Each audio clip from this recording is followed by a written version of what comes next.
So if we go back and think about what he said, basically to lower your standards, accept a man with little to offer, to provide for him and pay all the bills, while he only pays the light bill if that's all that he can afford, and you pay everything else, just so that you can attach yourself to a black man and be in a relationship with him as your preference for a partner, if that is your preference, that is. Based on this and what he said, we can see that following his advice leads to Janaiyah, the character that he created in this movie. It leads to her situation. But he does not want you to remember this or even see the reality of this. It does show how his advice or his speech that he had specifically for black women, and how his movies, how they play a role in keeping you oppressed, keeping me oppressed by way of poverty, or by being attached to a man that will place you in poverty, like his character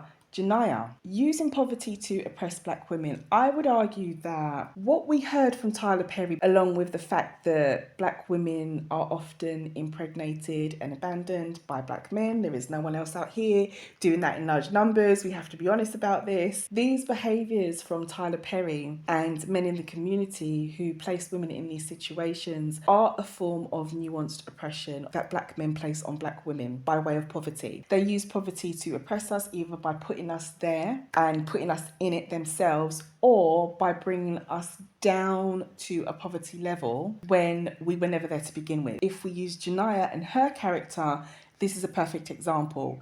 You could say that she probably wasn't there to begin with, but all of a sudden she found herself there.